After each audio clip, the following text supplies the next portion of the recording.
Students, I am Pooja and welcome back to our channel Ashish Tiwari.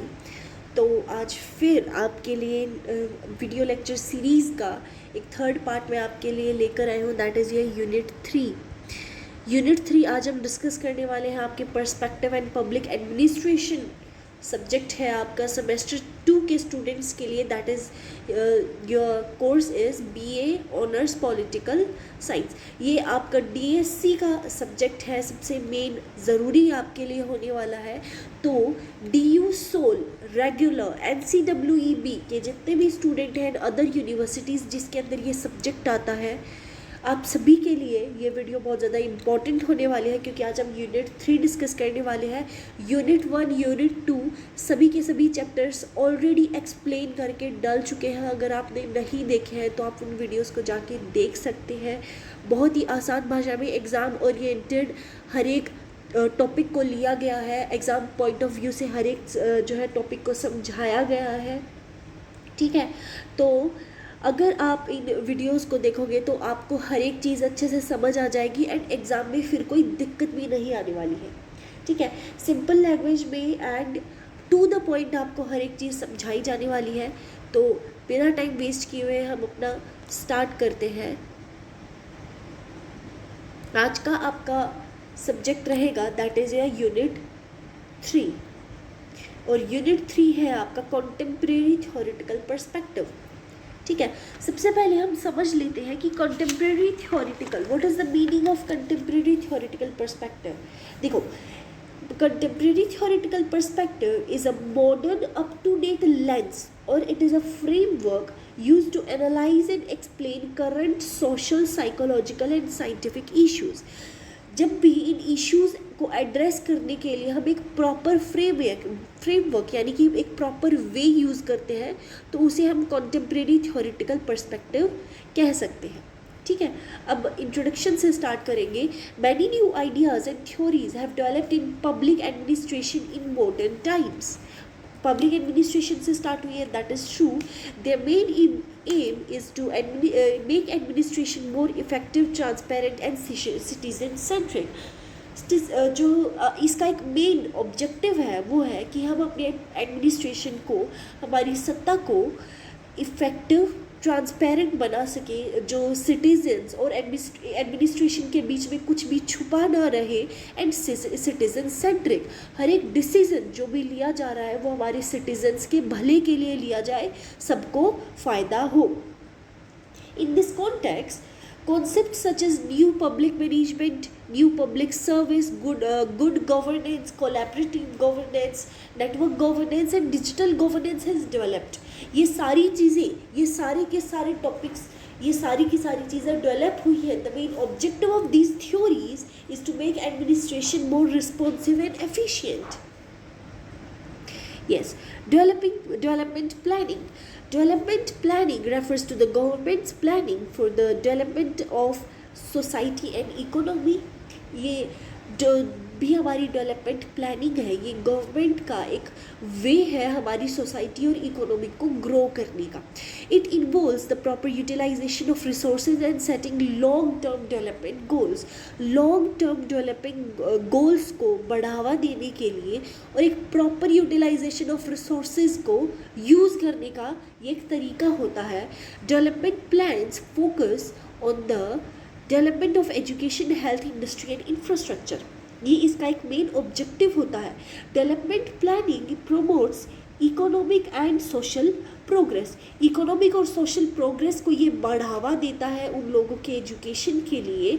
New public management NPM के की features क्या है? Emphasis on efficiency and result in administration, कि भाई efficiency बढ़े, लोगों को काम, जो हमारी एडमिनिस्ट्रेशन है वो जल्दी से जल्दी अपना काम निपटाए एंड रिजल्ट लेके आए। Use of private sector management techniques, जो चीज़ें गवर्नमेंट जो काम स्लो तरीके से करती है वहीं पर हम प्राइवेट सेक्टर का यूज़ करें। जैसे हमारी रोड्स है, ठीक है, उनका जो कॉन्ट्रैक्ट है वो सरकारी कॉन्ट्रैक्टर्स की बजाय एक प्राइवेट कंपनी को दिया जाता है, क्योंकि वो जल्दी से जल्दी काम ख़त्म करती है एंड जो भी उनको पैसा लेना होता है then they provide toll tax. ठीक है, तो प्राइवेट सेक्टर को यहाँ पर इंक्लूड किया जाता है। Promotion of competition and market mechanism, promotion of competition and market mechanism in services, भाई मार्केट के अंदर कंपटीशन बढ़ाना, मार्केट की सर्विसेज को एक्सरसाइज करना, ये सारी चीज़ें उसके अंदर आती हैं। Administration decentralization and greater autonomy, autonomy उन दोनों के बीच में सही हो, हमारा जो एडमिनिस्ट्रेशन डिसेंट्रलाइजेशन हो। डिसेंट्रलाइजेशन का मतलब है कि पावर सिर्फ एक ही इंसान के हाथ में ना हो, ठीक है। फॉर एग्जांपल सुप्रीम कोर्ट है, मैं आपको एक एग्जांपल देती हूँ, जैसे हमारा हाई कोर्ट हो गया, स्टेट कोर्ट हो गया, इन सब के अंदर एक जज होता है, लेकिन सुप्रीम कोर्ट के अंदर क्या होता है, जजेस बहुत सारे होते हैं, यानी कि 3-4 जजेस होते हैं एक केस के लिए, एंड वो अपना डिसीजन लेते हैं सब अपना इंडिविजुअली, फिर एक वो ग्रुप में डिसीजन करते हैं, तब कहीं जाकर एक फैसला सुनाया जाता है। क्यों? क्योंकि इंडिविजुअली तो हाई कोर्ट कर ही लेती ना, अगर उनसे हो पाता तो डिसेंट्रलाइजेशन का मतलब है कि जब पावर किसी एक इंसान के हाथ में ना होकर कुछ इम्पोर्टेंट पीपल के हाथ में हो। Viewing citizens as a customer, citizens को एक जो है कस्टमर की तरह देखा जाए कि हमें इनकी नीड्स प्रोवाइड करनी है। Principle of NPM, it is based on several principles that strive to make administration more effective. क्या क्या प्रिंसिपल्स हैं? New right philosophy, this idea emphasize the limiting of the role of government. यहाँ पर जो government role है वो बहुत ही लिमिटाइज किया जा सकता है। According to it the private sector can provide many services more efficiently. इनका मानना है कि यहाँ पर प्राइवेट सेक्टर बहुत एफिशिएंटली बहुत सारे काम कर सकती है, ठीक है। Therefore emphasis is placed on privatising government functions and increasing competition.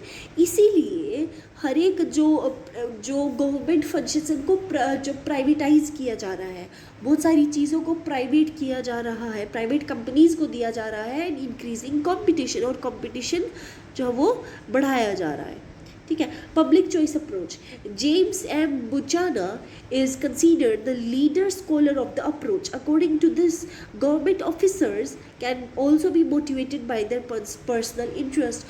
Government officers भी अपने personal interest को लेकर decide कर सकते हैं। Therefore, the transparency and accountability are essential in administration. इसीलिए ताकि ऐसे officials अपनी personal favors ना यूज़ कर सके, इसीलिए ट्रांसपेरेंसी ज़रूरी है, ठीक है। सेकेंड इज ये neo tailoring, this approach is a modern interpretation of science management. ये साइंटिफिकली प्रूवन थ्योरी के बेसिस पे है। It emphasises efficiency, production, performance evaluation and result based management, कि भाई जिस मैनेजमेंट से अच्छा रिजल्ट आया है उसी को अप्लाई किया जाएगा, परफॉर्मेंस कैसी आ रही है और एफिशिएंसी हो भी रही है या नहीं। Its aim is to make administrative work more systematic and effective. New public service as an idea. This approach emphasizing viewing administration as a service to citizens. ये कहते हैं कि भाई citizens के लिए हम एक सर्विस प्रोवाइड कर रहे हैं, हम एक नौकर हैं। In it, citizens are considered active participants rather than customers. Citizens को active participants की तरह consider किया जाता है, ना कि customer की तरह। Rise of new public service. This concept developed due to the limitation of new public management. ये इसीलिए डेवलप हुआ है क्योंकि न्यू पब्लिक मैनेजमेंट के अंदर काफ़ी सारी लिमिटेशंस आई हैं। It was primarily developed by the Robert B. Denhart and Janet V. Denhart. ठीक है। Principles of new public service. Serving citizens should be primary objective of the administration. उनका मानना है कि भी एडमिनिस्ट्रेशन का एक लौता काम है अपने सिटीजन्स को प्रायोरिटाइज करना, उनके ऑब्जेक्टिव को कंप्लीट करने में हेल्प करना। Democratic value should be valued. भाई किताबों के अकॉर्डिंग चलो, लॉ के अकॉर्डिंग चलो, डेमोक्रेसी सबको मिलनी चाहिए। Citizen participation should be encourage, citizen को इंक्लूड करो डिसीजन मेकिंग में, and public interest should be prioritize. Public किस चीज़ की डिमांड कर रही है उसको प्रायोरिटाइज करो। New public service versus new public management. नई public management citizens are considered client. भाई नई पब्लिक मैनेजमेंट कहती है सिटीजन्स तो हमारी क्लाइंट है, पब्लिक सर्विस कहती है कि वो हमारी डेमोक्रेटिक पार्टनर है। NPM emphasizes efficiency and market while NPS emphasizes democracy and public interest. Good governance, अच्छी गवर्नेंस कैसे होती है, concept of good governance. Good governance means governance that is effective, transparent and accountable. भाई वो government जो effectively काम करे, अपने डिसीजंस को ट्रांसपेरेंट कर दे एंड अकाउंटेबल रहे. ठीक है, बीजेपी कैसे हर बार लीडर बन रही है, कैसे सबसे ज़्यादा जीत रही है. ठीक है, ट्रांसपेरेंट करो. जो भी हमारे पास अभी के अभी कुछ ऐसी खबर आई है that one of the politician is a person who used to violate women. तो प्रूफ दिखाओ कि क्यों ऐसा बोला जा रहा है. ठीक है, इफेक्टिव, कहीं पे भी कोई भी चीज़ का प्रॉब्लम होती है, कहीं पे मर्डर हो रहा है, तो instead of letting go of that we need reason कि क्यों हुआ ऐसे, वो कहाँ है वो जिस पर्सन ने उसे मारा था एंड उसे सज़ा क्यों नहीं मिली. एक अच्छी गवर्नमेंट वो होती है जो इफ़ेक्टिवली काम करे, अपने लोगों का भला करे, इसीलिए वो ट्रांसपेरेंट रहे और अकाउंटेबल रहे. गवर्नमेंट के अंदर इंसान है, उनसे अगर कोई गलती हो गई कोई बड़ी बात नहीं है, but they should take accountability for that and they should try to solve that. It emphasizes protecting citizens' interest and providing just administration. ये emphasize करता है हमारे citizen के interest को protect करना and providing just administration. The rise of good governance. The concept of good governance developed in 1990s with the administration reforms in developing countries. जब developing countries के अंदर administrative reforms आने लगे, वहाँ से एक अच्छी governance का idea develop हुआ. It was promoted by international organizations such as World Bank and United Nations. ने इन्होंने बहुत ज़्यादा promote किया. अच्छी governance के अंदर क्या क्या होना चाहिए, transparency होनी चाहिए. भाई जो भी चीज़ें डिसीजन लिए जा रहे हो बता दो कि भाई वो किस बेसिस पे लिया गया है. अकाउंटेबिलिटी ली जाए. ठीक है, कोई भी गलत काम हुआ है तो सरकार उस चीज़ का हमें रीज़न दे ऐसा क्यों हुआ. रूल ऑफ लॉ के अकॉर्डिंग चलना चाहिए. सिटीजन्स को भी पार्टिसिपेट करना चाहिए, यानी कि वो लोग जिन्हें हम अपना एक बहुत बड़ा आइडोल मानते हैं, हर किसी का एक लीडर होता है, उन सबको इंक्लूड किया जाए. ठीक है, इफेक्टिव एडमिनिस्ट्रेशन होना चाहिए. मेरा मानना है जहाँ तक पॉलिटिशियंस लीडर को अनपढ़ होने के बजाय वो लोग जो हमारे प्रॉपरली एजुकेटेड होते हैं, जिन्हें समझ है लोगों की प्रॉब्लम्स की, जो प्रॉब्लम से गुजर चुके हैं, जिनके पास ऑलरेडी पावर है, जिन्हें और पावर की भूख नहीं है, उन्हें उस सीट पर होना चाहिए ताकि वो लोगों का भला कर सके. ठीक है, for example Ratan Tata, he is a successful businessman, he doesn't need all that. But अगर वो आज हमारे देश के एक बहुत ही बड़े लीडर होते, he is educated, he knows how to do well with people, अगर वो हमारे देश के आज लीडर होते तो आज हमारा इंडिया डेवलपिंग कंट्रीज़ की बजाय डेवलप्ड कंट्री होता. ठीक है, तो जब एजुकेटेड लीडर्स हमारे देश के लिए कोई काम करेंगे, ऐसा नहीं है कि जो अनएजुकेटेड है वो अच्छा नहीं कर रहे हैं, but there is a difference. क्यों पढ़े लिखे लोग आज इतने अच्छा इन्वेशंस कर रहे हैं, तो वो हमारे पॉलिटिशियंस भी बहुत अच्छे बन सकते हैं. तो instead of making politics being about people who do not have any sense and sort of justice, MLAs को आप देखेंगे पढ़े लिखे IAS एंड IPS ऑफिसर्स के साथ बदतमीज़ी से ट्रीट करते हुए. ठीक है, अपनी ईगो को बीच में लाते हुए, तो वो एक अनपढ़ता ही तो हो गई. Because in politics you do not consider your ego. ठीक है, how can you disrespect a person who is so educated? In fact, they should listen to them because I think they are more educated and more experienced than them. ठीक है, effective administration होना चाहिए, एक proper democratic वे से उसे चलाना चाहिए. Importance of good governance strengthens democracy. अच्छी गवर्नमेंट है तो डेमोक्रेसी अच्छी रहेगी, करप्शन कम रहेगा, promotes development and social justice. Collaborative governance, the concept of collaborative governance. In this, the government, the private sector and civil society makes the decisions together. यहाँ पर government, private sector और civil society मिलकर decisions लेती है. Its objective is to solve problem through collective effort. दिक्कत एक है जिस सभी आकर उसको सॉल्व करने की कोशिश करेंगे, अपने अपने आइडियाज़ को देंगे. Advantages of collaborative governance. भाई कोलैबोरेटिव गवर्नेंस का क्या क्या फ़ायदा है? डिसीजन मेकिंग करने में आसानी होती है, ठीक है, अलग अलग तरह के रिसोर्सेज और एक्सपर्टीज़ मिलती है. Increases public participation. जब भी पब्लिक को पता होता है कि हाँ पढ़े लिखे लोगों को वहाँ पर एंट्री मिल रही है, उनकी बात सुनी जा रही है, तो लोग एफर्ट लगाना स्टार्ट करेंगे. Disadvantages of collaborative governance. Disadvantages क्या होते हैं? Decision making can be slow. सबके आइडियाज़ सुनने में, अब 200 लोग हैं, 200 लोगों के आइडियाज़ सुनने में टाइम लगेगा. सबके आइडियाज़ को फिर लिखना पड़ेगा, फिर एनालाइज करना पड़ेगा, हाँ भाई ये अच्छा आइडिया है या नहीं है. अब उन 200 आइडियाज़ में से हमें कोई एक डिसाइड करना है, तो it is very time consuming process, ठीक है. Different in interest may rises. भाई इंटरेस्ट सबका अलग हो सकता है, क्या पता किसी को लग रहा हो कि नहीं हमें इतने, अच्छा ठीक है, देखो 5 लोग हैं, ठीक है, अब 5 लोगों में ये बात चल रही है कि हमारे देश के अंदर ज़मीन बहुत कम हो रही है, ठीक है, तो और ऑलरेडी लोग कुछ कह रहे हैं कि हमें जो है मंदिर और ज़्यादा बनवानी चाहिए.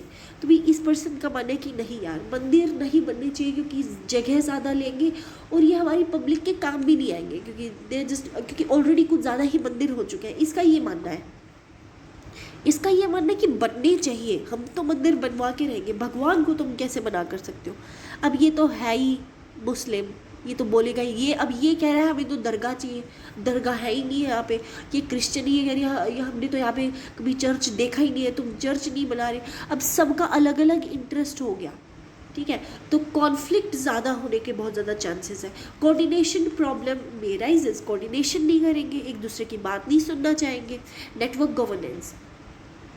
Concept of network governance. In this, the government, private institution and social organizations work together as a network. सब मिलकर काम करते हैं. इस objective is to make administration more flexible and collaborative रहेंगे. This model is considered useful for solving complex problems in modern administration. बड़ी बड़ी दिक्कतों को modern administration के अंदर solve करने की इन सब की पूरी कोशिश रहती है. Digital governance. Providing administrative services that digital technology is digital governance. Administrative services को digitally provide करना is digital governance. It uses the internet and information technology को use करके help की जाती है. This makes administration more transparent and faster. इससे हमारा transparency जो है administration और भी ज़्यादा transparent और faster होता है, ठीक है. Digital India can be seen as an example. Digital India. Conclusion. Many new approaches have developed in modern public administration. Modern public administration के अंदर बहुत सारी नई नई चीज़ें डिस्कवर की गई है. उनका एम है एडमिनिस्ट्रेशन को इफेक्टिव, ट्रांसपेरेंट और सिटीजन सेंट्रिक बनाना, ठीक है.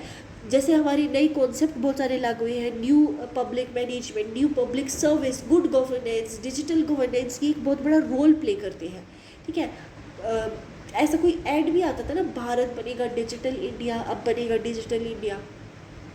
This principle help strengthen modern democratic governance. ये हमारी मॉडर्न डेमोक्रेटिक गवर्नेंस को स्ट्रेंथन करते हैं और यहीं पर हमारा यूनिट 3 ख़त्म होता है, ठीक है. यूनिट 3 के अंदर हमने सीखा है कैसे आप जो कॉन्टेम्प्रेरी थ्योरेटिकल पर्सपेक्टिव्स को कैसे आप गवर्नमेंट में अंदर, एडमिनिस्ट्रेशन के अंदर अप्लाई करके एक गुड गवर्नमेंट को आप एक नया जीवन दे सकते हैं. ये हमने सीखा, जिसके अंदर बहुत सारे फैक्टर्स को हमने डिस्कस किया है. अगर आपको वीडियो अच्छी लगी हो तो वीडियो को लाइक ज़रूर करना, जहाँ से हमें मोटिवेशन मिलेगा आपके लिए ऐसी ही और वीडियोस बनाने का. किसी भी टाइप का डाउट है कमेंट सेक्शन में ज़रूर लिखना. आपके हर एक डाउट को सॉल्व करने की हमारी पूरी कोशिश रहेगी, ठीक है. चैनल को सब्सक्राइब ज़रूर कर लेना, क्योंकि और भी बहुत सारे सब्जेक्ट्स की हम वीडियोस डालने वाले हैं. सीरीज़ वाइज हो सकता है आपका सब्जेक्ट भी हो, आपको किसी भी सब्जेक्ट की वीडियोस चाहिए हो तो आप अपनी सब्जेक्ट का नाम भी मेंशन कर सकते हो. हमारी पूरी कोशिश रहेगी कि आपके हर एक सब्जेक्ट को कवर किया जाए, ठीक है। और अगर आप ऐसी ही और इन्फॉर्मेटिव एंड किसी भी प्रकार का आपको अपडेट चाहिए DU सोल, ठीक है, या फिर NCEEB या फिर रेगुलर के स्टूडेंट्स के लिए, तो आप हमारे व्हाट्सएप एंड टेलीग्राम चैनल को ज्वाइन कर सकते हो। वहाँ पर हर एक अपडेट टाइम टू टाइम दिया जाता है, ठीक है। तो all the very best for your exam and that's it for today.